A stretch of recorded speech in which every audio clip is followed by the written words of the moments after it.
Hey, Craig. It's all on you, it's all on me. Can't you see? It's all on you, it's all on me. You and me, can't you? It's all on you, it's all on me. Hey, Craig.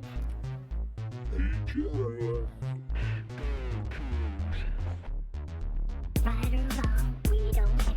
Win or lose, we don't care. We don't care. We don't care. Craig. Hey, Jeff.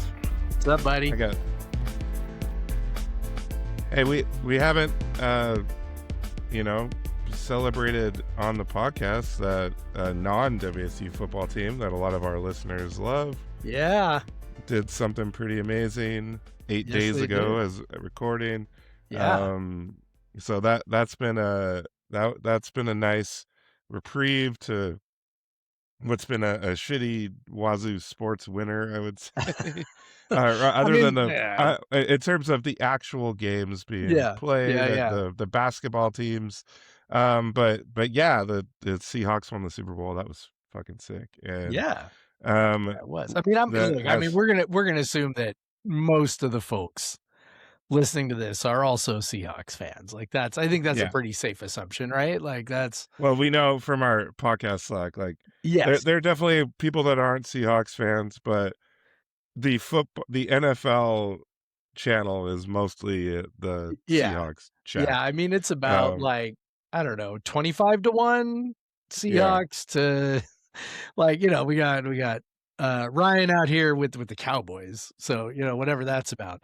And then we got Rick, poor Rick. We love Rick. Rick was our token Pats fan who was, stood tall through it all. Appreciate you, Rick. Shout out on the podcast for being such a swell guy. taking it all so just graciously and gracefully. And but yeah, fuck yeah, dude. Seahawks. That was awesome. Yep, that was awesome. I've watched a lot of videos on it over the last 8 days. It has consumed most of my attention.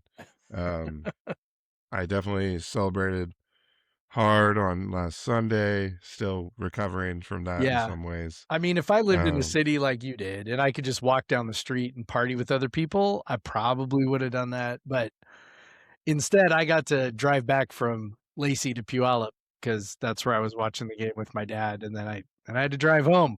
By the time I got home, I'm old. I don't know. Like we were up for a little while longer, and I did not even drink during the game.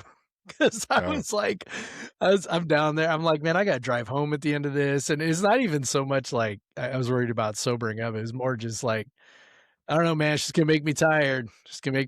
And I can get behind the wheel and be all tired. Like, 'cause I'm fucking old, dude. I'm your old friend. Do you introduce me that way? Like, this is my friend. This is my elderly friend, Jeff, who falls asleep. I don't, but because I'm at least for the time being in the same, I have the same my age starts with the same number. It's true. Right now, we got a couple of years there where we both got a 4 in front of our age, and until I don't anymore. And I got one more year. So yeah. Hey, but yeah, obviously the Seahawks making that run. By the way, this is a Wazoo podcast. It is. Podcast versus. If you're on YouTube, you can tell by the hats, right? This is podcast versus everyone. Episode something. What is it, Jeff? What's the episode number? 246, Craig. 246. This is episode 246. I'm Craig Powers. With me as usual is Jeff Newser. That's me. I'm obviously, the Seahawks run. It kind of came out of nowhere a little bit. No one thought that team, even halfway through the season, was a Super Bowl contender. And so, you know what? That gives you hope that crazy things can happen, right? Crazy things can happen because we, of course, are in a heavily regulated league with a salary cap where most of the teams are generally very, very similarly talented, and just a few players make a difference. But Yeah, that's how college football works, right? Or whatever. Yeah, Oh, totally. Yeah, yeah, like yeah. the resources are very evenly distributed. Mhm. Everybody has, plenty to go around. The primary concern is that everybody can compete. Like that is Yeah, definitely that's definitely in what college football that's is known definitely what for. college football is all about. It's definitely not about hoarding resources, because that would be, I mean, honestly, that's the most American thing you can do, right? Like it's funny, like the hoarding resources that's the whole reason scholarship limits Yeah. were Yeah. created, because you had in basketball, you had UCLA just hoarding dudes on their team. Like Yep. they had so many like legitimate college hoopers that were on their JV team. Yeah. And then you had uh football teams that were just Yeah. stacking players, and then Well, and that was also back, like the roots of that are back when freshmen weren't allowed to play, right? So yep, that's why UCLA had the JV team with the best freshmen you've ever seen in your life that weren't allowed to play, that totally could have started and played at UCLA even in the 70s. And they're just like, "Oh yeah, sorry, not eligible. You can't play." yeah. Do Uh, you think uh Lou Alcindor, Kareem Abdul-Jabbar could have, I bet he could have played as a yeah, I'm freshman. pretty sure that he could have played. Pretty sure he could have played right off the bat. Yeah, I think he's pretty. but He turned out to be pretty okay, Craig. Pretty good ball yeah, player. pretty okay. But, Pretty good ball player. uh, college football, unregulated, and also definitely not the same scheduling structure as the NFL has, where pretty much everything is predetermined by what you did the year before Yep. and what division you're in and all that. Nope. We had no idea outside of a few games, outside of three, I think four games. 4 games, yeah. We knew 4 games, the rest, no idea. And then we're sitting in this league where there's only 7 other teams. So you're Yeah. either going to need a fifth non conference game or you're going to have to get creative. Yep. And the Pac 12, Pac 8 right now, Pac 12 had to get creative.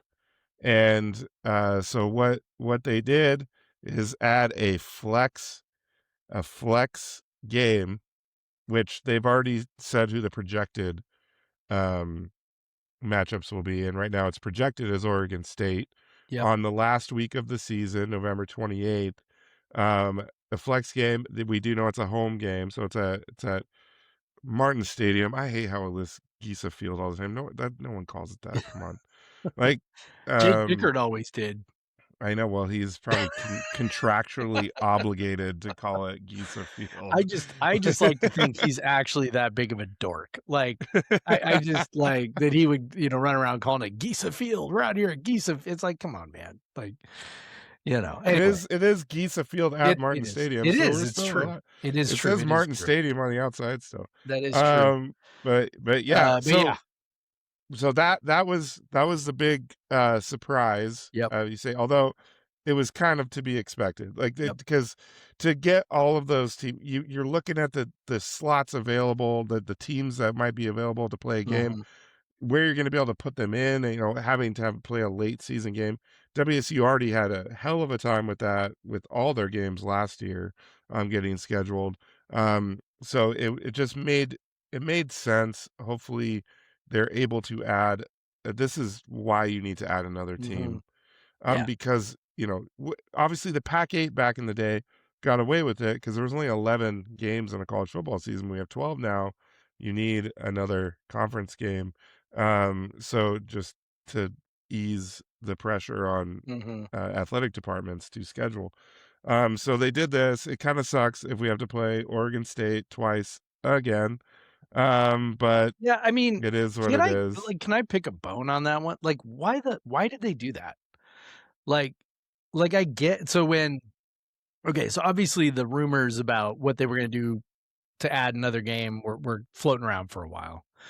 It was not a surprise that this is what they landed on, and they waited as long as they possibly could To to see if they finalize could it. I mean, I don't know if that was they were still exploring options for, exploring options for adding another team to the conference. I don't know if they were still trying to see if it was feasible for every team to schedule a fifth non-conference game, that seemed like a long shot from the beginning. But and for two reasons. One is just not a lot of games out there.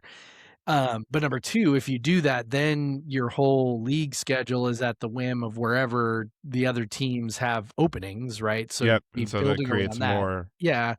And then frankly, okay, so if you're going to play at home, that's another buy game, right? You're gonna have to pay for it. Or you can go play on the road, which of course is gonna, put you at a bit of a disadvantage. I mean, WSU already needed this flex game to get another home game, to Mhm. have I think Yep. 6 home games, right? So So yeah, it would have been it, really hard to find a yeah, team to would have come been to really hard. Pullman in But November or wherever.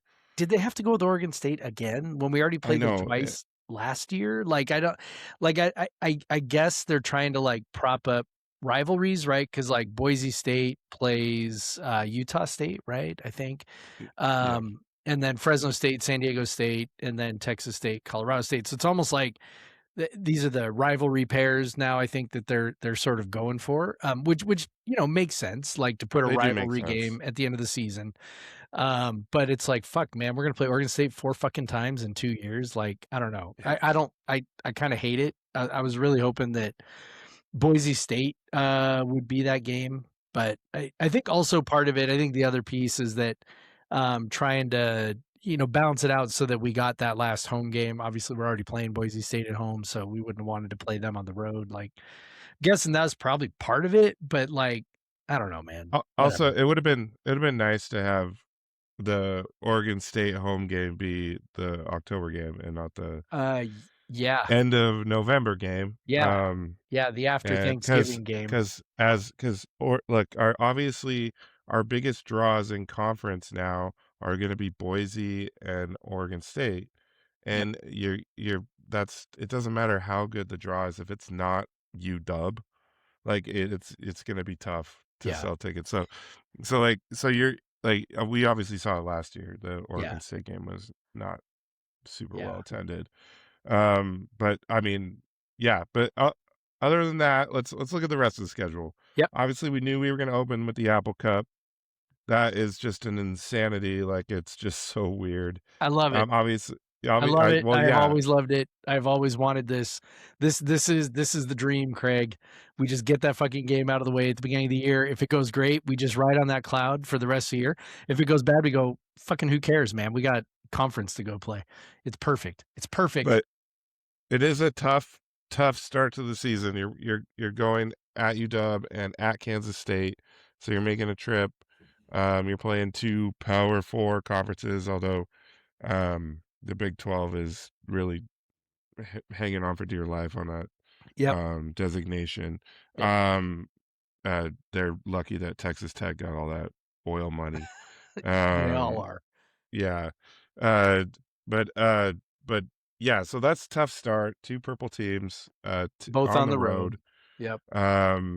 Yeah, like obviously, at least at UW, it's not a long trip. You're gonna have a lot of your fans there, but it is at UW, and it will be before the students are there. It will The be. So students, that's an advantage. and we've seen. I'm curious to see if more students will show up. But they've had some marquee matchups in early September that students have Mhm. not shown up for. Yep. So we'll see if the Wazoo is a draw for them. They probably like that it's like Wazoo instead of Mhm. you know Eastern or whatever, and they'll be able maybe get the students to come in. But yeah, obviously, but it'll still be a tough atmosphere, and it'll be um I just weird. don't It's think on it'll be as crazy. I just like I don't no, know, man. Maybe I'm just like wishing and hoping and dreaming, but like I can't imagine I it's going to be as insane as there'll it be has a been, you know? there'll be a I mean there'll be a nice coup contingent for Yeah. sure. Yep. Um yeah, given what UW has on the schedule the rest of the year, maybe they're not, people aren't looking to go to this one, they're looking to Well, go to other ones, it's whatever. Labor Day weekend, man. It's Yeah. Labor Day week even in Seattle. Yeah. That's not only a Pullman problem. Like I don't know, man. I bet tickets will not be hard to come by for anyone who wants to go. I have not decided if that's me yet. It's probably not me, but if if somebody was inclined to go, I bet tickets be pretty easy to come by, and I would bet it's not going to be. I just don't think it'll be as crazy. I think I don't know. It'll be interesting. Anyway, moving on. Moving on. Kansas State after that. Kansas State was I not have good this year, so They were that's not good. good, so hopefully that's an opportunity to get like kind of a marquee win for WSU and also for the conference right Mm-hmm. there. Mm-hmm. Same with UW, honestly. I don't know what UW's gonna. They lost a lot in the Mm-hmm. portal. Obviously, they got Damon Williams back, I know. um, but Yeah. but they lost a lot of portal odds to the draft. Yeah. Honestly, Jed Fish, good recruiter.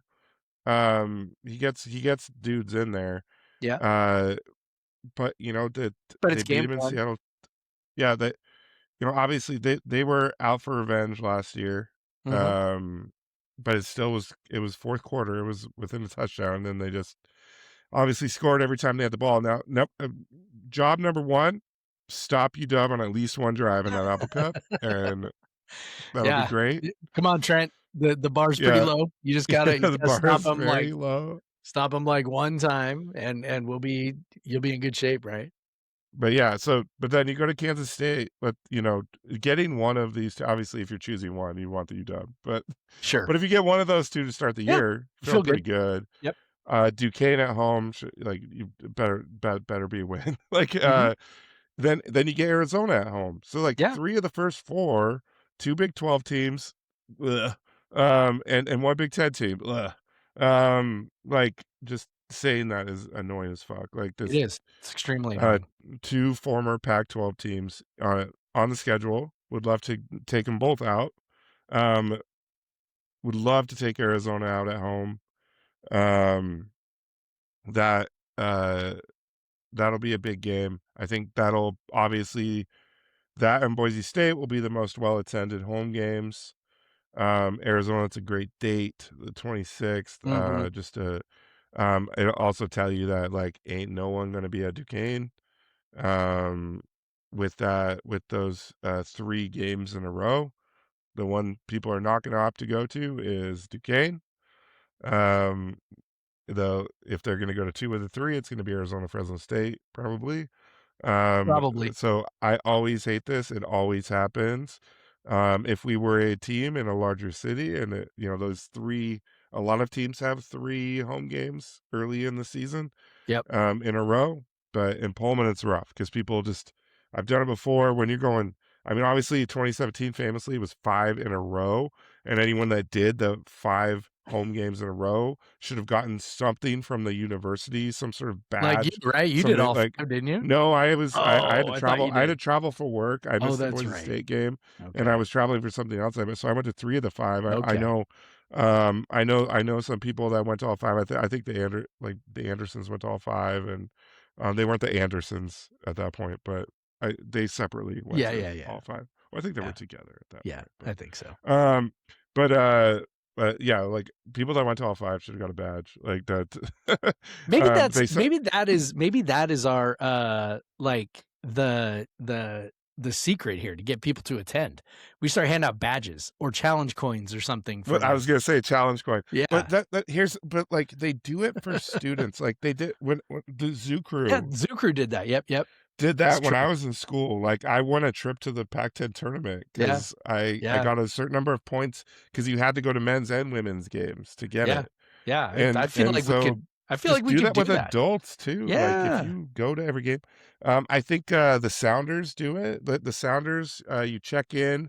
They have the Fan of the Year Yeah. designation, I all don't that know if they still stuff. do that, but But they yeah. did it. Like I They did. remember, They did, yeah. we both know Mark Mhm. won that Mhm. years ago, and I know a couple different people that have won that, and it was tied to how many games you went to. Actually, did you use your tickets? And how the Seahawks were threatening if you sell Yeah. your playoff tickets, you might Yeah. not get. You Yeah. might. I mean, let's not go that far because We Pullman's might already not gets give you you your in season there. tickets So back. Like, okay, sure. yeah. But anyways, yeah, let's incentivize because yeah, these 3 Yeah. games in a row, there's Yeah. always at least one where it's just a ghost town. Yeah. Um, Which is gonna be kind but of a bummer because that's gonna be first game back. 2 Well, tough road it's games. again, you have 3 in a row early season. At least it's not the first. At least it's not all September. There is 1 in October. We have Yeah, 2 home games in October for the first time since I can fucking remember, dude. Like no kidding. we snuck one in there October Somehow 3rd, we got and it's then because there were 5 it's 'cause there's 5 Saturdays in October. because there's 5 Saturdays. That's how they were able to get us 2 Because games. another year it would have been September 30th, but you know what? That's right, not this year, though. We have October is the best, like mid-October It's is the true. best time It's to go to great a football Wazoo football weather. game, and It we is haven't true. had a mid-October game. Boise State right there, October 24th. That's fantastic. That is a perfect time for Boise State to Yeah, come in. I that'll be love good. it. I hope that's the yearly time. But yeah, or the annual schedule, Yeah. to have Boise State play them in late October. That's a nice, like, Mhm. a bump, get people into town, all that. Yep, no doubt. Um, but yeah, Fresno State, um, they they were bad. Like, honestly, most of these Mountain West teams that came over were Yeah, not I very good mean, last year. we don't know Um, we don't know really anything about any of these individual teams, like, for real, you know? Like, we know very little about any of them other than I mean, like, a lot of them have coaching I changes, mean, right? Like, like, we and like look, we saw one of the best teams from the Mountain West last year Yep, in the Potato Bowl, and we saw the quality that they were. right. Now, like Boise Well, and and also San San Diego Diego State, State, which we saw their we saw quality in we Pullman, saw San right? Diego State. Um, but that is, we're gonna have Fresno, Utah, Oregon State, or Utah State. That's gonna be. I mean, it's at near elevation. That's a tough place to go play. Obviously going at Utah, there was some nightmares in the Pac-12 going to Utah, in Salt Lake, uh, some nightmares, some crazy weather. So, you're at almost close, 4,500, 5,000 close feet. Logan might be even higher.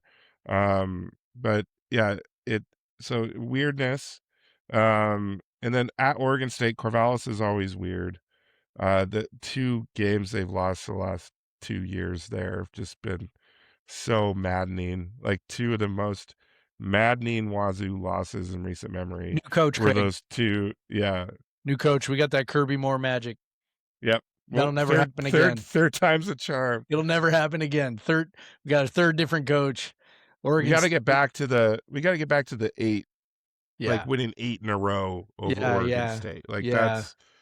that's what it's got to be. We got Yeah. their guy that was gonna be their hometown lead them to That's right. glory That's coach. right. We Well, got now that he's our now. hometown lead us to glory That's defensive right. coordinator. I mean, what I was, like, kinda trying to say was, like, we don't really know that much about any of these individual teams, but I think, like, what we know is that, just based on history, like, we should walk in here expecting to win the conference. Yep. Now I know that things change a little bit once you're in a conference, right? So, like, I think that you see the weird shit happens in conference. Teams get to know each other. They've played each other, whatever. And I mean, we've played a lot of these teams the last 2 years, right? Like, Colorado State, obviously, that's a different team now with Jim Mora as their coach. San Diego State, same coach. We've beaten them 2 years in a row. We kind of know what we're getting there. I mean, there's gonna be turnover, et cetera, but it's like there's not a lot of secrets here, right? In terms of I this, have and something to say about the San Diego State game though. yeah, Now, my my wife and I were planning, with BA and Katie, yep, like every other year, yep. we were always gonna go Probably like a lot of to the people. San Diego State game. Uh-huh. Always Uh-huh. gonna go. Uh-huh. But this year, how Uh, it shakes out, it's on uh, Halloween. And we uh-huh. have small children. And we've talked about it, there's no way we're traveling without Uh, our kids. Even if we did, like, we'd take them to San Diego and have them yeah. randomly, whatever. Yeah. Like, that'd be weird. And also, we kind of like the trip without our kids. Like, No. just like, but it, October 31st. Once I literally was like, my wife was having a bad day at work. Like, she came home, had a bad day at work.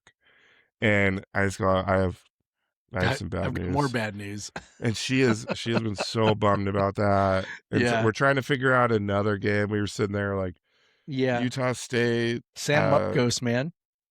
She's not down for that one, but that is like right It's before her probably birthday. gonna be pretty nice. Late November. I know. And yeah, you fly into either Austin or San Antonio. Or I mean, your other whatever. options are Corvallis and Logan. I know. We were looking at. I don't think either of those She's are like what you're thinking about. she was like Utah's beautiful, It and I was probably like, is. yeah, I mean, it it is. is. I've been there. But it's also pretty. like It's also October 10th, and it's also like, Utah. yeah. But yeah, so I don't know. Unless you want to go do some hiking, you know. Yeah, but yeah, we'll see. Obviously the San Diego State game's a no-go though. Like we can't. We got a almost 5-year-old and an 8-year-old. This is like the prime trick or They'll treating forgive you. time. Dude, they'll forgive you. No, like Kids like don't remember that shit. we won't forgive ourselves. Like we only get like we only get a few more years where they. You'll be like flogging each other. Like, remember that? Also, We didn't take our kids trick or treating. we got the whole neighborhood. We got neighborhood trick or treating. We have like. Okay, now wait. Now Parent friends, we're walking around, getting drunk, Okay. blaring music. Okay, now the truth comes out. The truth comes out. This is not about and we only got a few more years where we're legally allowed to do that. This is about you and your beer cart and being the beer fairy all night, sharing beers with people, walking around with your Bluetooth speaker, listening to emo music, and just having a good time. Halloween emo music. Yeah. Yeah. And metal and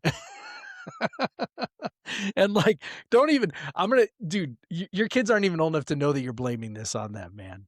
They're like, wait till they're a little older and be like, you know what your mom and dad used to do? They blamed you guys for that time they didn't go to that football game, and we all know.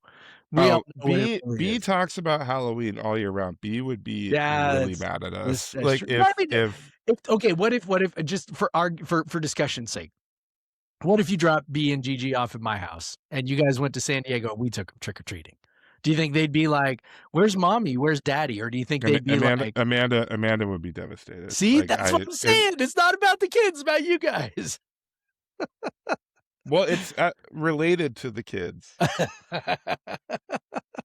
I got you. I know. It's family memories, core memories, right? Core memories. Exactly. Right? You know, you need those pictures to pop up on the little, I don't know. Do you guys have a Google Home frame? Like we got one of those? No. Like the memories pop up and then we're like, oh shit, remember that? That was so cute. Like Seahawks, we just had that, right? Like it would just be like the pictures Super Bowl of beers. Super Bowl 12 years ago, man. We did like family pictures before the game and I'm looking at those going, fuck, man. Tristan was still on treatment. His hair's all long and curly. I'm like, God damn, that was a long time ago. So, all right.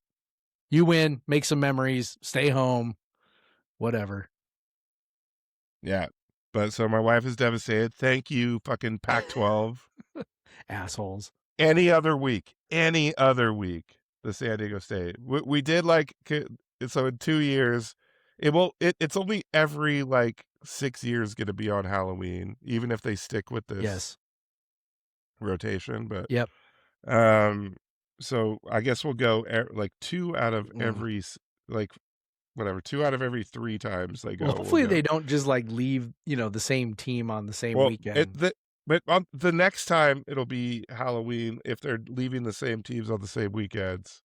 My kids will be like 11 and oh god 14. I mean, I don't think they're gonna give a shit about. I guess they could do that, but like even if they add teams, I don't think they'll do that because like, okay, if they add another team, well, we're not having Oregon State on October 17th. We're having Oregon State on November 20th, just the last game of the year, right? So yeah.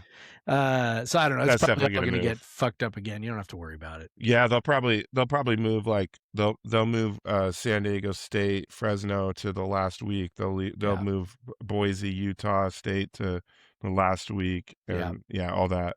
But if they add however, if they add one more team, only one more, then you don't have that natural. And then you have the problem with 9 is that one team always has to have a bye, and Yep. that's weird. Yeah. And you still got to schedule 4 non-conference every year, which is even one more than you really want to Yep. be. Like, Yep. never mind 5. Like 4 isn't even what they want to be doing. So, yeah, they're still going to Memphis add. and I'm convinced Memphis they're and still going to add 2 Tulane, more come on teams. down. Yeah, I think they're going to add 2 more teams. I don't know who it is. I don't know how they're going to do it. I don't. I just like you just can't do this year after year. What they're doing right now, I do applaud them for being patient. I think that's the right move. Yes. I think you see what happens to leagues when they do crazy, weird, desperate shit. Like say, I Or don't like know, Mountain West. adding Sacramento State for like $18 million, or Well, adding that's North. working out for the I mean, it's working out for the MAC, I guess, but I like, at least they're getting money out of it. Like adding North the Dakota Sacramento State has to pay Yes. for the travel cost. Like I Yes. have no idea what the fuck Sacramento State is thinking. Like I beats me. Did you see their president's tweet? could they what was the Mountain West not The- like willing to accept that deal of $18 million and No. I mean, apparently, I mean, I guarantee they would have gone to the Mountain West if Yeah. if it was the same terms and like Sacramento State got to 'Cause choose, I guarantee they Mountain would have West is chose like Mountain desperate West. for the Yeah, but funds and for they the took North team. Dakota State, which by the way, I don't think is a terrible move. Like I think No.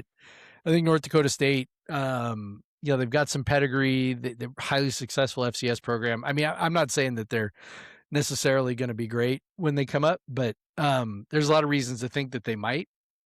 And beyond that, they actually have a little brand recognition, which is not nothing. If you're bringing in a team like that. So, I mean, it's a place where, Carson Wentz played and, they're always in the championship. They've got that Kind fucking of weird for the Thunderdome, fans. like, Yeah.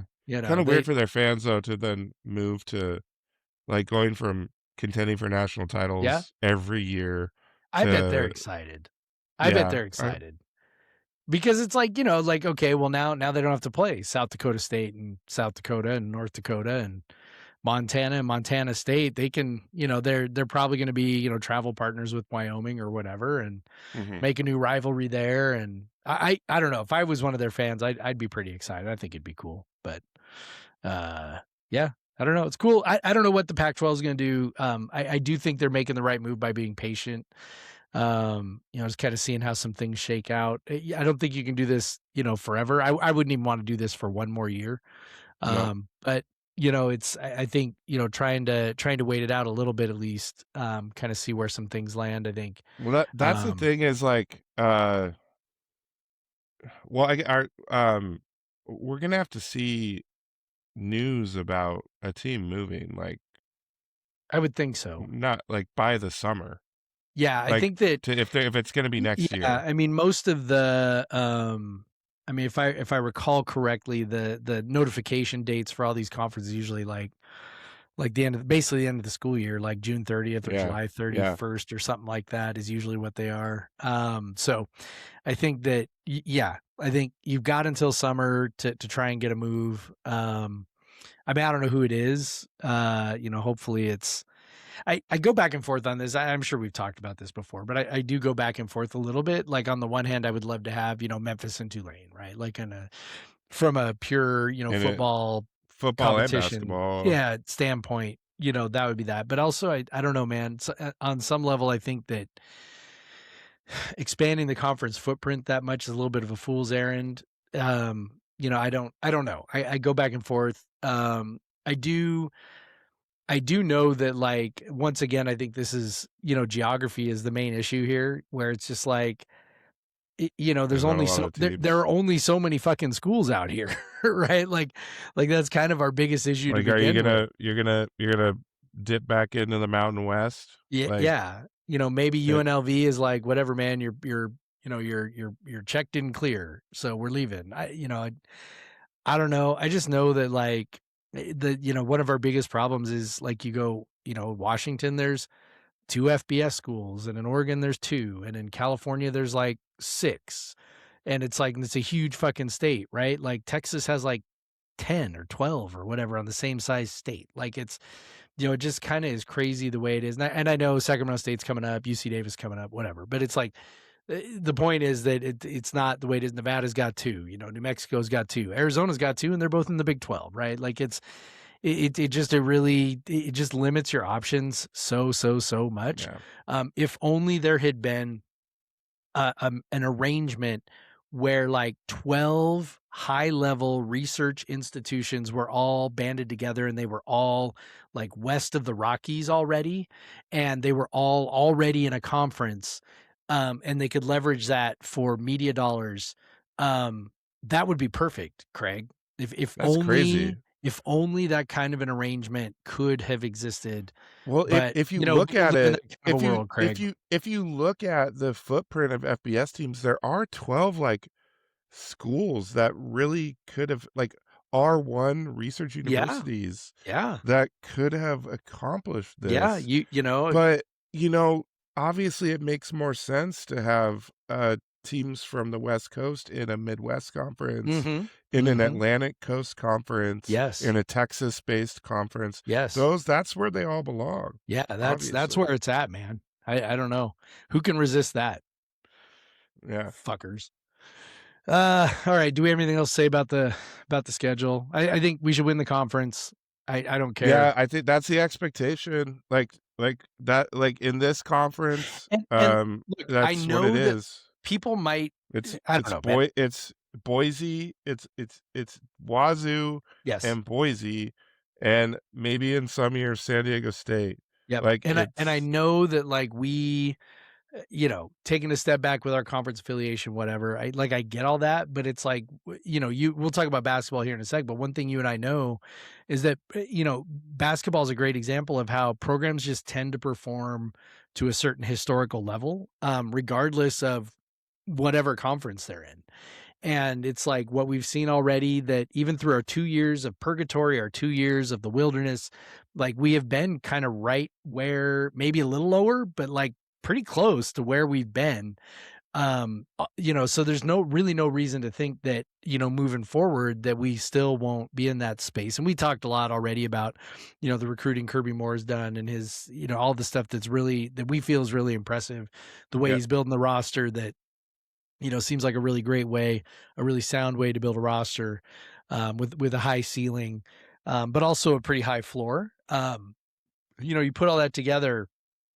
I mean, there's really, and let's also be really honest. Like the Mountain West in general has been a pretty bad conference.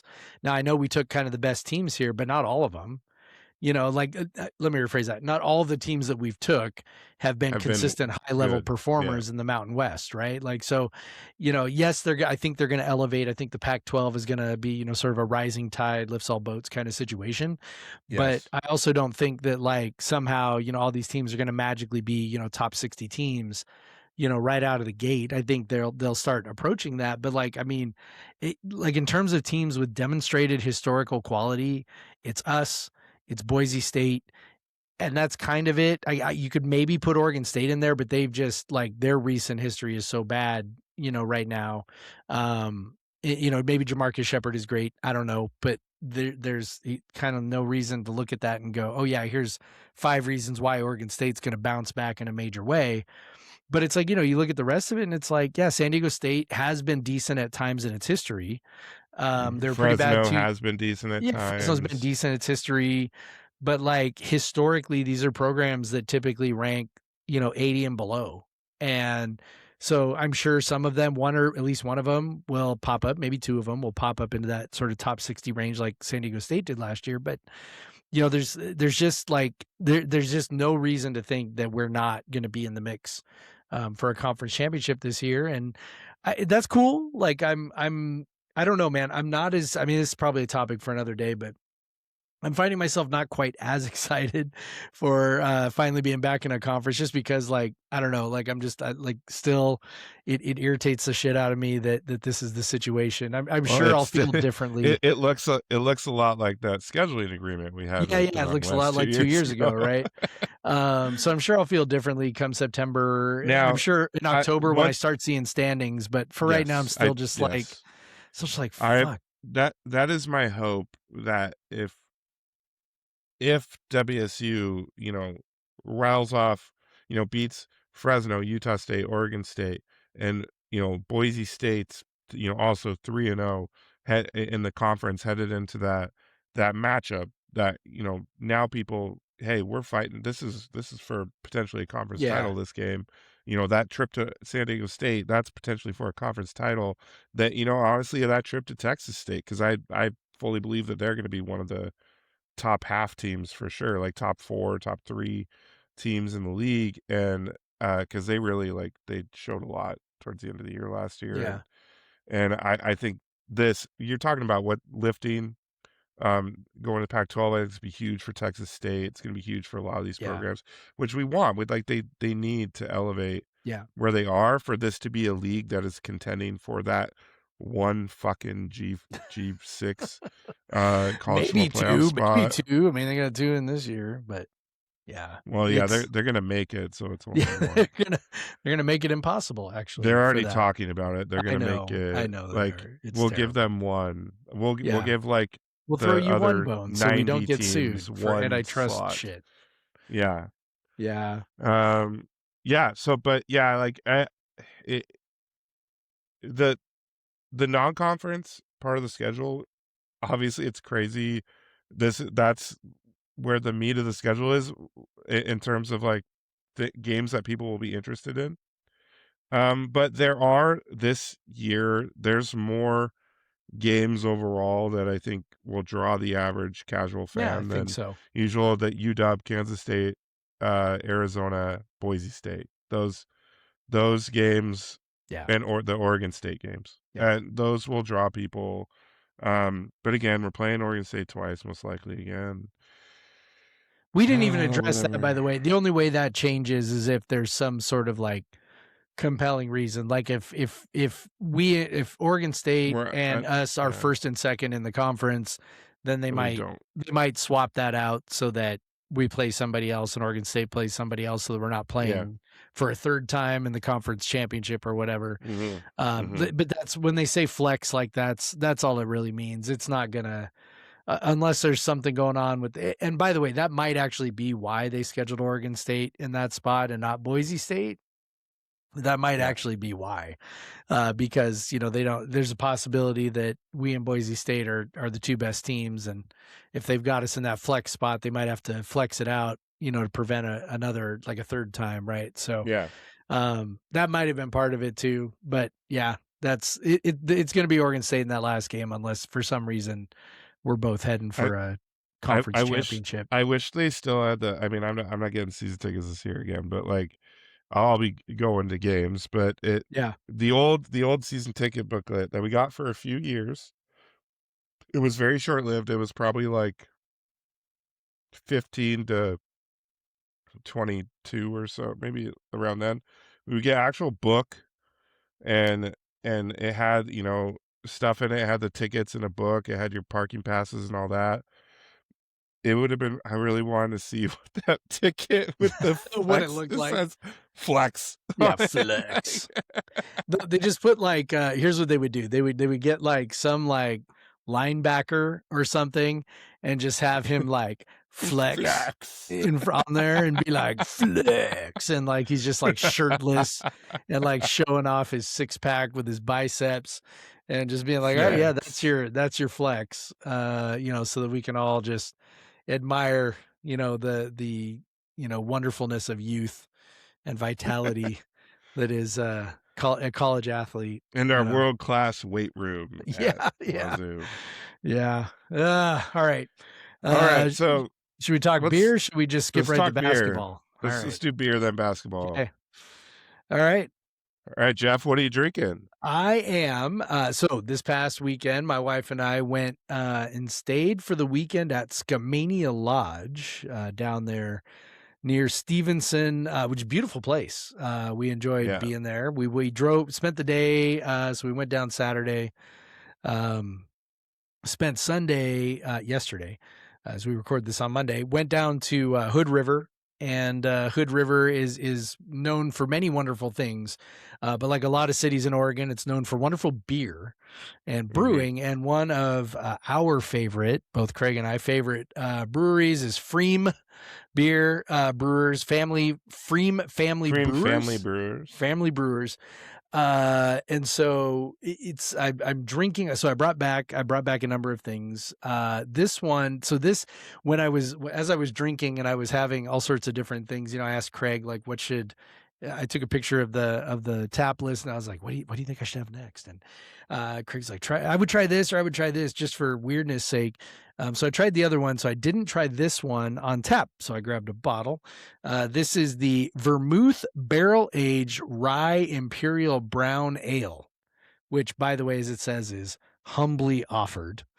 It is a 2026. It is barrel aged for 10 months. It says aged in sweet red vermouth barrels for almost a year. This Imperial Rye Brown Ale pours a dark walnut hue bursting with herbaceous notes of rich toffee and dried fig, a bold sipper, best enjoyed with good company.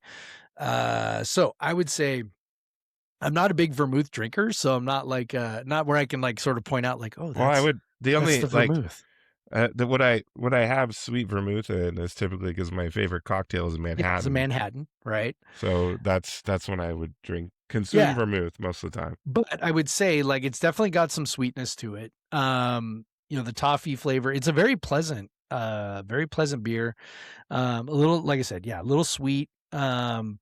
Almost. So now I'm not a big barley wine drinker, but it kind of reminds me a little bit of that. Is that fair? Is that a fair assessment? Yeah, Okay. yeah. So that's kind of what it tastes like to me. But without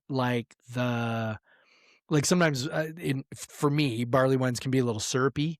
This hmm is kind of without the syrupy quality. So yeah, it's a very pleasant beer, very enjoyable, and I'm very much liking it. So yeah, what about you, Nice. man? So I went to the cellar for this one. It's hard to tell on the camera, but this is a dusty bottle. Well, yes, and you said that Um, you told me beforehand that you had to break it open before the show because you had to share it, and I was like, because oh, and then you held it in front of the camera, and I was like, oh shit, yes, it's yes, a you better share it's a that. 22 ounce, 14.5% beer.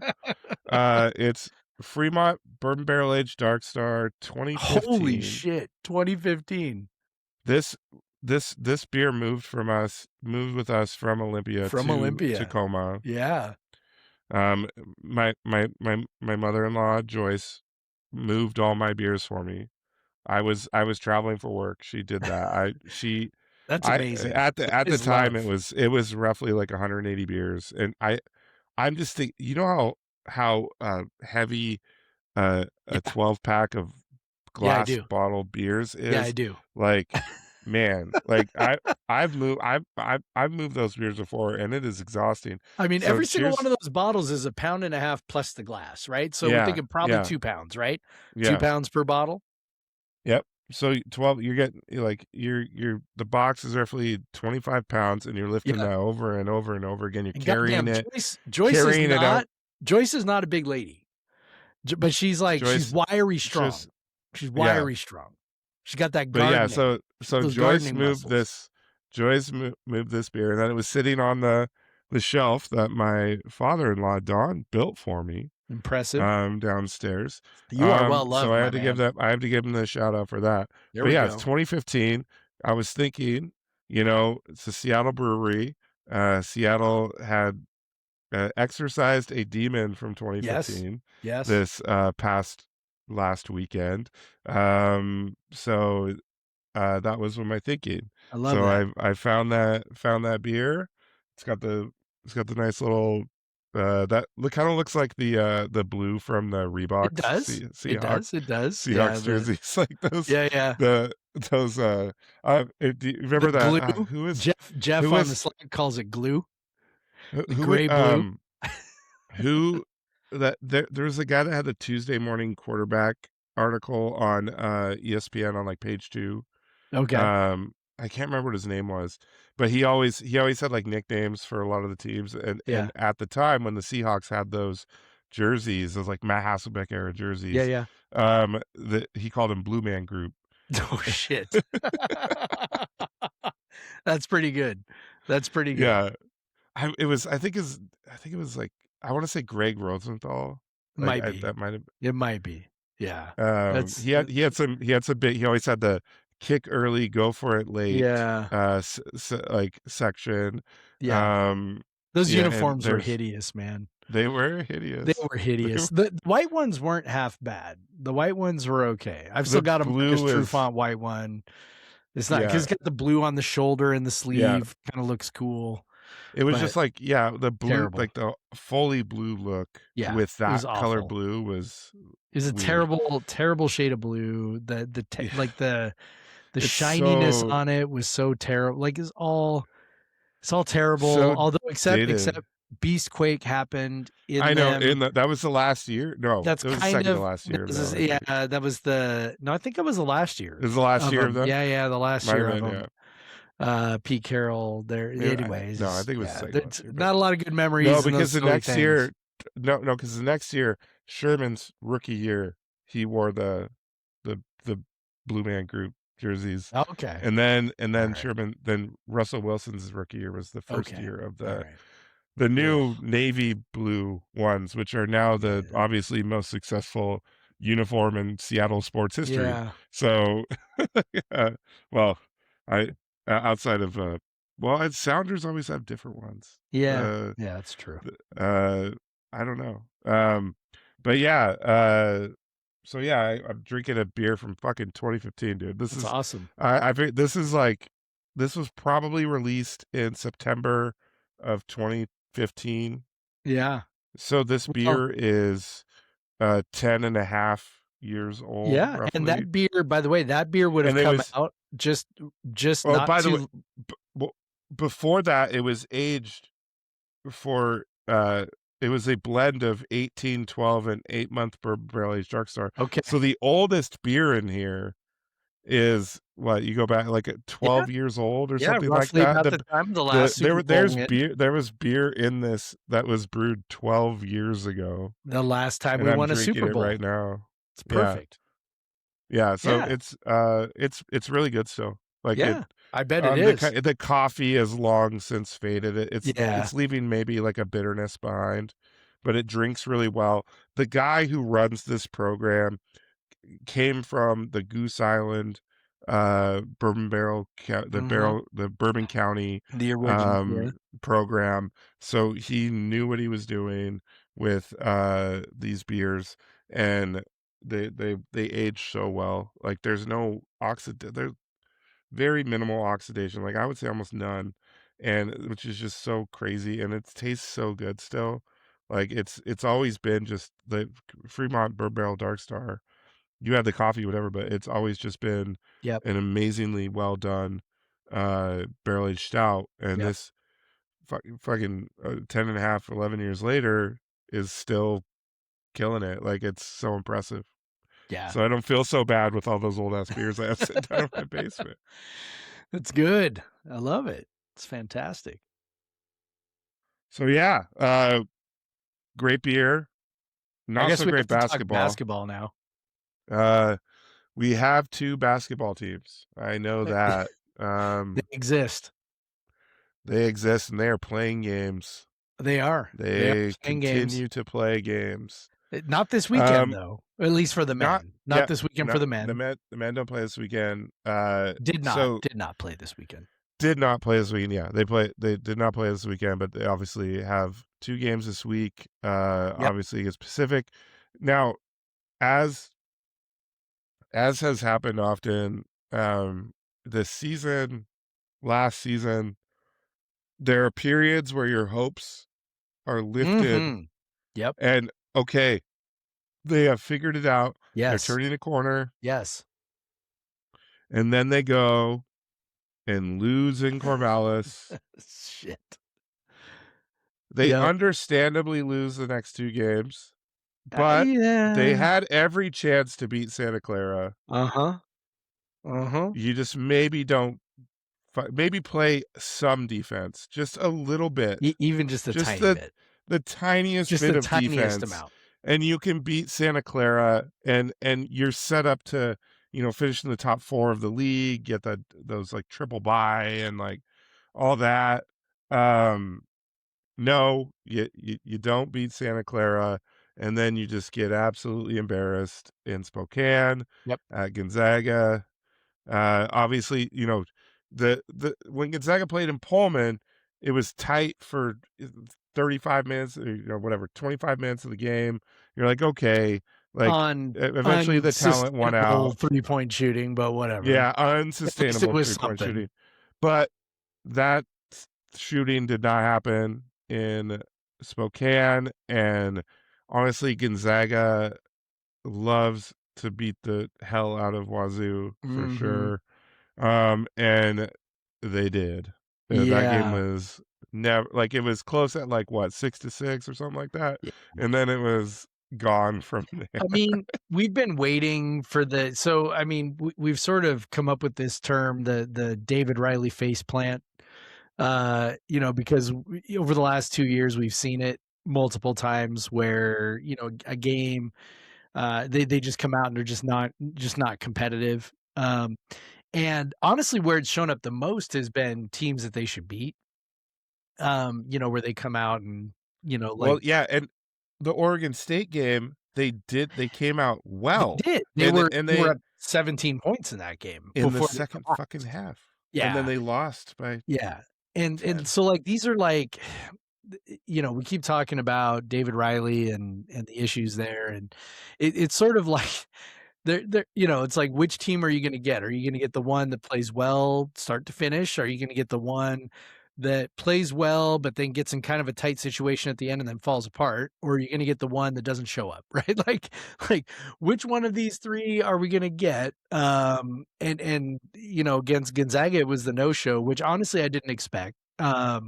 Typically they Me, tend to get yep. up for higher levels of competition. They played, Like you know, the Santa Clara game, I like the Santa Clara game, earlier in the at year least at St. Mary's, offensively. played really well, Yep. at St. Mary's, played well at San Francisco. I know San Francisco's not quite on those levels, but, San Francisco is a team that's been really good in the WCC for a couple of years, few years now, 5 years? I don't know, whatever. Anyway, it's a team that Going back to when Kyle was yeah, there. it's a team that you're just kinda going like, "Yeah, that's a pretty good team," right? So, not hard to get the team up for those kinds of things, and then to go to Spokane and just kinda honestly, they look like they were kinda going through the motions. They looked like they expected to get slapped. It's just frustrating to watch, man. That honestly, that was one of the more embarrassing performances I've seen, probably this year. I mean, I don't know. We can rank embarrassing performances.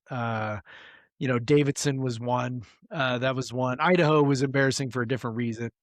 Although it turns out, Idaho's like actually not super horrible this year, but it's just kind of like, to have Still good, a game they should have won. it should have been. And then you look at, you go up to Spokane, you got every reason in the world to show up and play your ass off. And look, I mean, Gonzaga is really, really hard, like, especially for us. Like, the thing that I think that that first game, again, like you mentioned, they stayed in for a while. It was just on some crazy hot three-point shooting. It was never sustainable because they just couldn't get inside the arc. Like Gonzaga makes it really, really tough to get close to the basket. They just defend like crazy. They're full of just like long athletic dudes just fucking everywhere. And particularly on the perimeter, that's where they get you, right? Like you just have a really hard time getting by anybody. And so, when you have a hard time getting by anybody, either you're going to like jack up a three or you're going to turn it over. And that was kind of what we did. And it just kind of, honestly, it just, Santa Clara was kind of like that at the end. Like you just, at some point, they kind of lose their will to keep battling.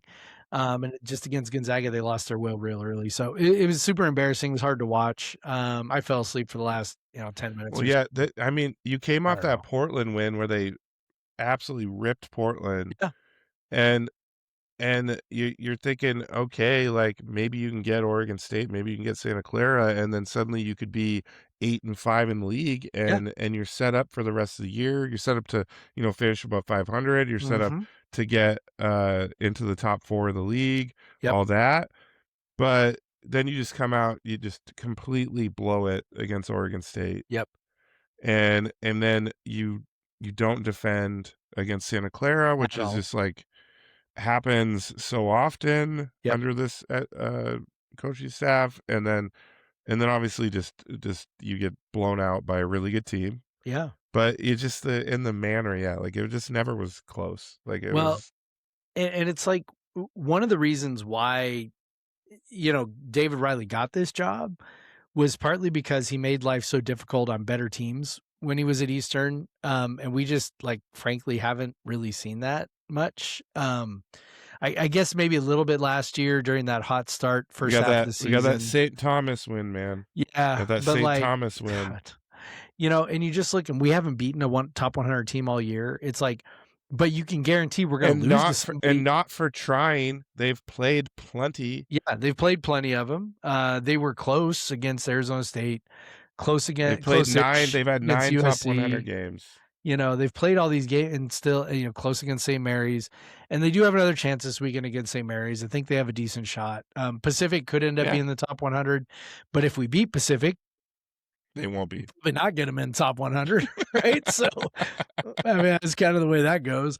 I don't know, man. It's just so hard for me to see like where this ends up. And, I don't know. I mean, this year's not over yet. So whatever. I mean, I don't want to talk too much about next year, but it's like, I mean, they're going to finish with a losing record unless something very strange happens. They would have to win out. They would have to win. They would have to win out and probably. And they'd have to win 2 games in the WCC tournament to not finich with a losing record. To be at 500. Right. To be at 500. So like, it's pretty much not going to happen. So you just first time. Yeah. For the first time. Ernie's last year. And that game against Gonzaga honestly looked like an Ernie team playing, Arizona or whatever. And it's frustrating to like, if you're losing to San Diego or you're blowing a game against Oregon State or whatever, and you're like, okay, well, I mean, that shit happens. And if you balance it out with a win here and there against St. Mary's or Gonzaga or Santa Clara or even San Francisco, even fucking San Francisco at this point, like you're balancing that out with some win that like is pretty good, you go, okay, but we're not getting any of that. We're not getting any of that with David Riley, and it's very frustrating. And I'm extremely over it. I know that it's really unlikely there's going to be a coaching change. And the reality is if he sticks around for another year, I'm sure they'll be better provided he can hang on to most of the guys. I think there's very little reason to think most of the team will move on. You're probably looking at Ace moving on. Yeah. You're probably looking at Ace moving on, but like everybody else is probably back if they want to be, if Riley's still around. So they'll probably be better next year, but it's like, I just like, the defense is horrendous. There's only so much, like the ceiling is only so high when when you're just absolutely atrocious on one end of the floor. Like you just can't be that bad on one end, and we are. And so I just, whatever, it's fine. There's 4 games left, 4 games plus the conference tournament. If they win a couple of them, I mean, that's fun, I guess. Like, I don't know, man. I'm just looking at it going like, okay, after that San Francisco, I mean, we were sitting here after Oregon State the first time and going like, okay, you got St. Mary's, you got Gonzaga. You're probably going to lose both of those. Then you got San Francisco. Probably going to lose that, but maybe you could get it. Of course, you lose that and you go, okay, but now we got it, right? San Diego, Pepperdine at home, Seattle at home, Portland at home. You got three fucking games in a row at home, right?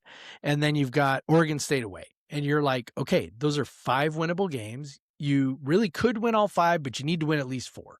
Well, we won 3 because we fucking shit our pants against San Diego and Oregon State. And we just won the 3 home games. And then you go and you play Santa Clara at home and you lose because Santa Clara is really fucking good. And then you go up to Gonzaga and you piss down your leg. And it's just like, I'm fucking tired of it, man. Like they are not fun to watch because you just are like, they're not going to defend. They're probably going to score a bunch because David Riley's a really good offensive coach. They've turned into a borderline elite offensive team. Like they're really fucking good on that end, but like they're so atrocious defensively that it kind of doesn't matter. And that's it. And they're going to end the year probably without being a top 100 team for the first time since Dick Bennett's first fucking year. And it's like where are we going? What are we doing? I don't know. Yeah, man. Like even Ernie Kent, like even Ernie Kent rose up and beat top on our team. So like, I mean, Kent. they could beat St. Mary's. Even Ernie Kent. Then we could avoid that indignity, which would be great, by the way, because I'm going to be there. I'm going to be there for St. Mary's Oh, this weekend. Yeah, we're nice. taking my youngest Atticus. I mean, obviously you know Atticus, but my youngest son Atticus, for the listeners out there, wanted to go to Pullman for his birthday. Birthday's coming up, so he wanted to Cool. go to Pullman. So we're going for St. Mary's. So it would be really fucking great if we'd win that game. That would be lovely. I'd be like, yeah, Atticus, storm the court, go for it. You run down there, have fun, go down there and join. But yeah, it'd be great if we win that. But like, I mean, Yeah, you I'm can just storm like, the court with the dozens of here's what I students. think is going to happen. I mean, tell me if I'm wrong, but here's what I think is going to happen. I think it's going to be a high scoring game. I think we're going to score a shit ton. I think it's going to come down to the last 2 minutes, and I think that like St. Mary's or last like 3 minutes, St. Mary's going to score in every fucking possession, and we're going to miss like 1 3-pointer, and we're going to lose because we can't fucking stop anybody Because we for can't the last score 3 or every 4 time. minutes. And you can't score on every Because possession we have to score every because we have to score on every possession just to keep up. Not to win the game, just to keep up. That's what I think is going to happen. They put up 1.3 points per possession against Santa Clara and lost. And fucking lost. I wrote a newsletter after that saying like 4 times in the history of Ken Palm, right? This is like 1997 and beyond, right? 4 times we have scored 1.3 points and lost, 1.3 points per possession and lost. 3 of those times have come since Thanksgiving. And look, part of that is the environment. I understand. This is a way higher scoring environment than past years, so it's a little bit of a disingenuous argument. On average, odds. But we're talking like it's moved from 1.05 to 1.09 on average, right? And so that's a solid jump, but that like they're 1 point like it's should be rare that teams score 1.3 points per possession at all. Yep. It's amazing that we have done that 3 times like more than 3 times, I think, since Thanksgiving. Yeah, we have. And it's insane that they don't win every single one of those games. We've scored 1.30 points per possession 6 times this year, Craig. And we're 3-3. We're 3-3. It's fucking insane. I don't know. Like I know. Well, that's what we're saying. Like they obviously were more. We've been saying all year they were more committed to the defensive end at the start of the year, and they were struggling to score. And they were figuring out the rotation, and they were leaning on defense. They were never good at defense. Well, let's say that. Like they were never good, but they were decent. And then, like in fairness, they leaned into like, okay, offense is where we're going to make it.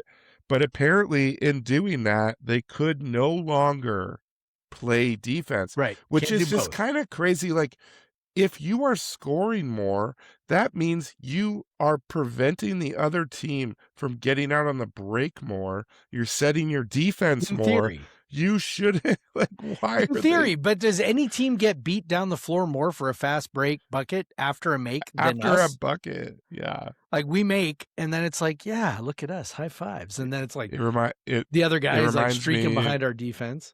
It reminds me a lot of the Ernie years, to be honest. Yeah, it really does. It was the same thing. Yeah, it really does. Except the offense is way better. Like David Riley truly is like an offensive wizard. Like I give him all the credit in the world for that. Like no doubt, dude can really, really coach offense. But like, fuck, I think Ernie may have had like 1 top 100 offense, and that might have been his first year. Yeah, it was his first year. David Riley is a better coach than Ernie Kent. There's no doubt about that. Yeah. He's like, until something happens with the defense, and there's really, honestly, there's no reason to think anything will, right? Because we got 5 years of David Riley as a head coach. The defenses are always horrendous.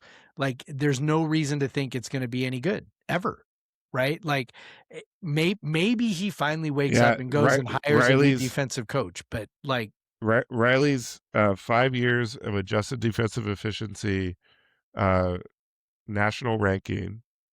Yep. So this is adjusted for the opponents you play, obviously. 278, 210, 262, 198, 224. Yep. His offense, 156, 66, 77, 89, 85. Yep. So he's always top 100, like after that first year, top 100 good offense. Yeah, can do that. but you cannot be a tournament team, even no matter how good you're. Like You can get even away with that shit in the Big Sky. You can get away with that shit in the Big yeah, Sky. you can't be You an can't get away with that at-large anywhere else. contender. You can't be No. an at-large No. contending tournament team when you have one side that is that bad, that is in the bottom half nationally. Like you can't. Like even for like Kyle was definitely a defensive focused coach, but his offenses were never as bad as Riley's defenses. Like if that makes sense. Well, Like and the reality is like you just can't be that bad on either end, right? Like yeah, a great exactly. You another have to great have balance. I mean, a great example, right? We just talked about Dick Bennett being, his first year, last time we didn't beat a top 100 opponent. Like his second season, we were number 1 in defense, the best defense adjusted defensive efficiency in the country. Number one, right? The best defense in the country. And what was our record that year? And our record was 12-16 overall, 7-11 in the Pac-12 because our offense was 264 and our overall ranking in KenPom was 79. And it's like, it doesn't matter. It doesn't matter. You can't be only good on one end. It doesn't matter, and then the next year they were number 8. Oh yeah. And the offense was slightly better. And so they go 11-17 and 4-14 and actually are like number 99. Like it's, the only reason it came together for Tony Bennett is because all of a sudden they jumped up to a number 64 offense in Tony's first year and the number 23 offense in his second year while still maintaining those top 15 defenses. Like you got to be able to play on both ends and you just can't. So I don't know, man. I look at, I don't know where this goes, I don't know why David Riley's defenses are so horrible. It's obvious that there are lots of teams all over the country that have figured out how to play offense and defense. There's no like logical reason why they should continue to be horrible on defense.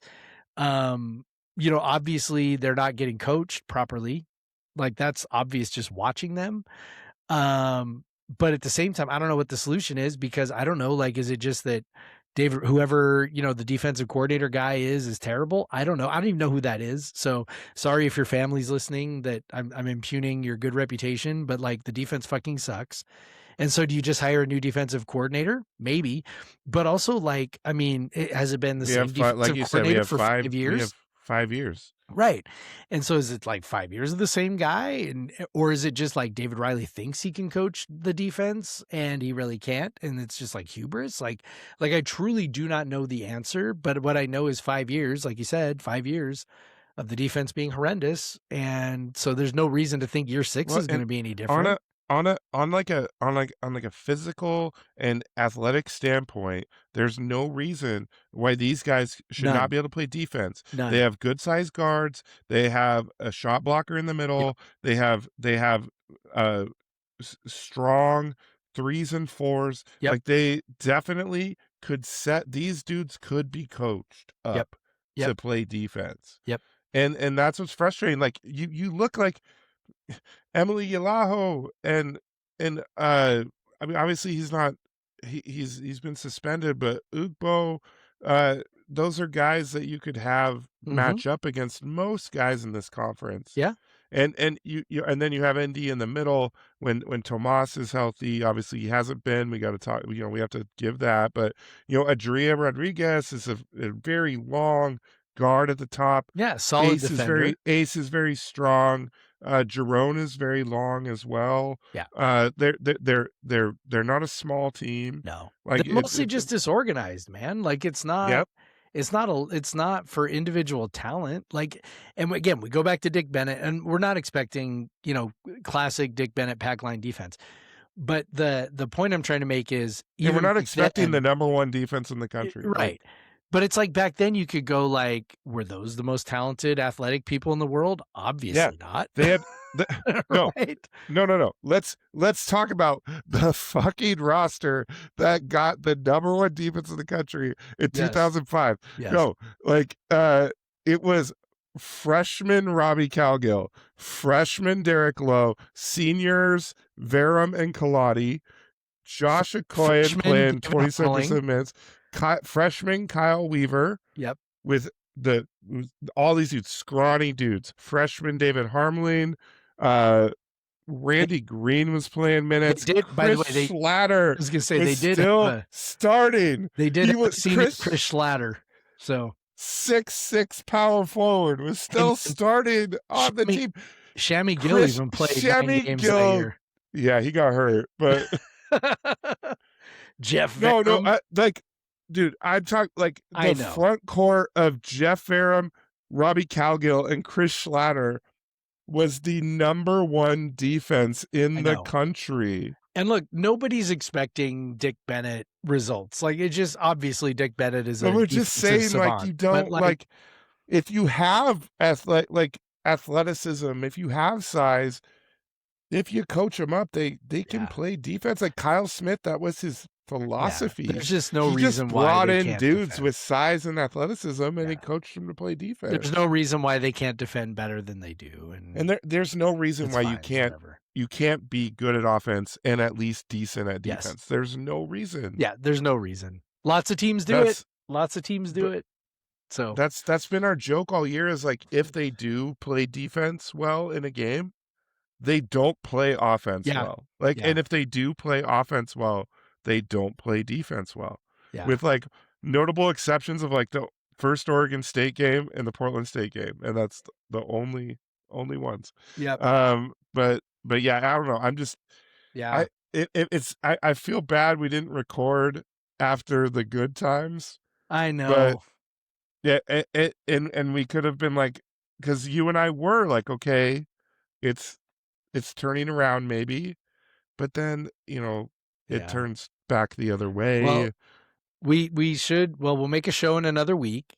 There's a pretty good possibility that we could come back feeling pretty good in a week, because they've been so much better at home than they've been on the road. Bart Torvik will do home road splits.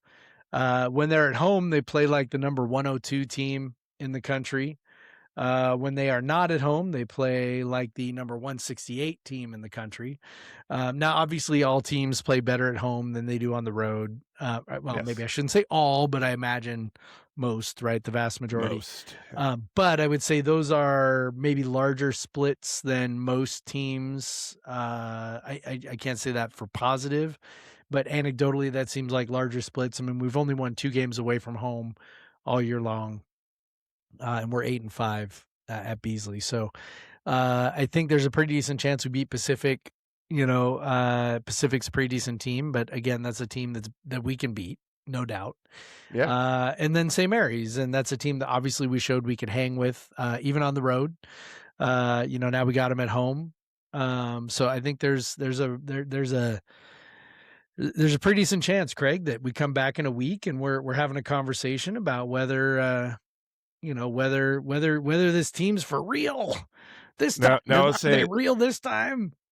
St. Mary's, like, probably good, like, in the tournament, but they really would not want this loss on their resume. I think, if I remember, their next game's against Santa Clara, right? Am I remembering that right? They have Santa Clara and Gonzaga. Okay, that's even better, right? They have Santa Clara and Gonzaga to finish the year. So we are the look ahead. We are the look ahead game. I like that, Craig. They're at Seattle, us, Santa Clara, Gonzaga at home. Yeah. Yeah, they got their 2 biggest games of the year. And for them, those 2 games are like, I would even submit. There's also like seeding. There's number 1 seeding involved in those games. But I would submit that their games against Santa Clara and Gonzaga are infinitely more important than their game against us. They could lose to us. Absolutely. Win one of those 2 games. If they win those 2, probably they're in the tournament, right? Yeah. Because honestly, probably at this point, Santa Clara and St. Mary's are probably battling for 1 bid. So wins over potential tournament teams, way more important, always outweigh losses to shitty teams. Yep. So I don't know, man. Maybe they're looking ahead of us, especially, second game back-to-back away, 3 games. They'll be their 3rd away game in a row. Win it for Atticus. Yeah, Atticus's birthday. Let's do it. Atticus's birthday. Let's go. All right. And the women's team. Okay. Let's make it fast. because there's not much to say, man. They still stink. It's They rough. actually, I got a little excited very briefly because they actually were up pretty early against Portland. Yep. And so I was like, oh, maybe we are gonna have a little fun here. They got a home game against Portland. Maybe we can do this. And then nope, nope. So they have they're now sitting at what 5-22, 4-10 in the league. Yeah. And by the way, we were so just kind of for listeners who might not have followed that at all. With 2 minutes and 22 seconds to go in the first half, we were up 27-19. So we were up 8 points. At that point, Bart Torvik had it projected as a 50-50, proposition. From there on out, win probability is right about 50%. By halftime, the score was 31-27. Portland. So in 2 minutes, Portland scored 12 points. And then it was 84% to Portland at that point, having scored a 3-point bucket with 2 seconds to go to take a 4-point halftime lead. So we're trailing by all those points. So Jeff, they are now sitting at Bart Torvik on negative 15.2 wins above wins bubble. above bubble. I But for readers or for listeners who don't know, that means we are 15 wins worse than what you would expect from a team on the bubble. So a team on the bubble with our schedule should have to be at something 20 like wins 20-7. But Yeah. instead we're 5-22. And no relief here. We're going to Gonzaga and going to Oregon State. Oregon State. We are 22-point, according to Torvik, 22-point underdogs.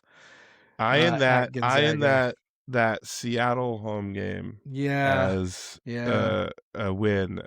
That Seattle home game, gotta win that one. Yeah. It's been a rough year. I think Cammie has said as much. She's said that she understands that she needs more experienced players, which hopefully means she needs to understand that Cammie, you need to go get players from the portal. She also needs better players. And better players. But experience ain't all this, man. But she replaced a bunch of good transfer outs with freshmen, incoming freshmen. Even if they were good incoming freshmen, I don't know. But they haven't, the freshmen. Malia Rude has played well outside. After that, none of the freshmen have played all that well. And none of them rebound. Literally none of them. Nobody rebounds on this team.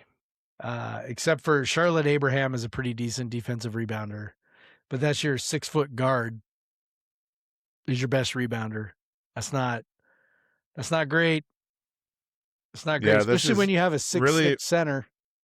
Truly, what's fell apart is that Cammie also always had, even when the offense would struggle, solid defenses. Yep. And the defense is horrendous. No. And the offense is actually better than the defense.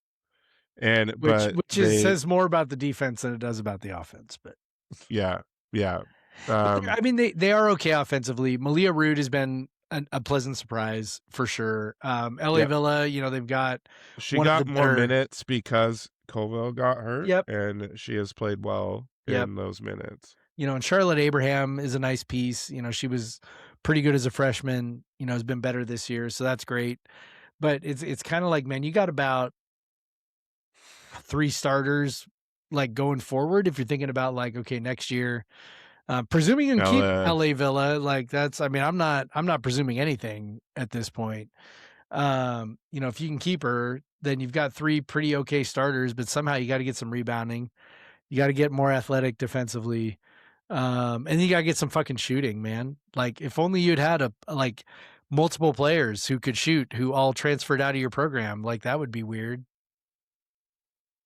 Oh man, like, and yeah, the shooting is The shooting's horrendous. there is one player, Malia Rude, with an offensive rating of 100 on this team. Yep. One Yep. one player, Yep. And a lot of and that with LA Villa is just the is just usage, usage. you Yeah, know. But the yeah, difficulty of the shots that she takes. it's not good. Malia Rude's a nice piece, but you got to pair her with someone who can really rebound because she's not a rebounder. Okay scorer. So anyway, yeah, they stink. Hopefully, maybe they don't totally embarrass themselves against Gonzaga and Oregon State. They probably will, It's been but a maybe rough they year. won't. We're It's been not a really we rough year. we haven't we've grown accustomed to the women's team being good, and Yep, like they are this is very ending bad. a 5-year streak of postseason. Yep, 3 tournaments and 2 NIT type um yep, tournaments, yep. and yeah, this is obviously ending that. We are 15 wins below bubble, so I don't think they're going to recover that No, in the final 4 games plus the even hey, they even could if they, win the conference. even if they won out, they would add almost 1 win above bubble if they won their last 4 games. Not quite, but I it'd be mean, that close. Gonzaga game is like It's about a half. if they were in bubble position, that would be a huge Yeah, it'd be juicy a good game. one. It'd be a good one. A half a win above bubble is big for one game. Yeah. But that what that would bring it to under 15. Yep. But oh man, Yeah, this bums me out. But it I does hope bum me that out. Cammie's the you know greatest coach the program's ever seen by a large margin, and hopefully she can figure it out, get some Yeah, more talent in I here hope so. next year, and yeah, yeah. So yeah, I guess that's all, Jeff. Hey, the Seahawks won the Super Bowl. Let's bring it back to that. Yeah. Uh, and but and Abraham Lucas Yeah, that was so wore good. his cutoff Cut Wazoo off. hoodie, I pounding love beers, I mean, look, pounding tequila on one of the the. things we love the most is like people who love the school, players who love the school as much as we did. K-Dub, right? Kyle Williams, he was also repping at the Super Bowl. Yep. Like, He said know, Kyle Williams, Washington State, or Yeah. he always does that. yeah, Yeah, awesome. Yeah, Yeah, it but was good. yeah, that was great. We'll end on that. And Abe, congrats to you, and go Yes. fucking Cougs. Go fucking Cougs, Craig. Black Lives Matter. Black Lives Matter. Get vaccinated. Get vaccinated. Yeah. The support flu's running unions. around. Yeah, support unions. Support unions. Fuck ICE. ICE out. Free Palestine. That's good, I think. Yeah. We're on a watch list now. Definitely.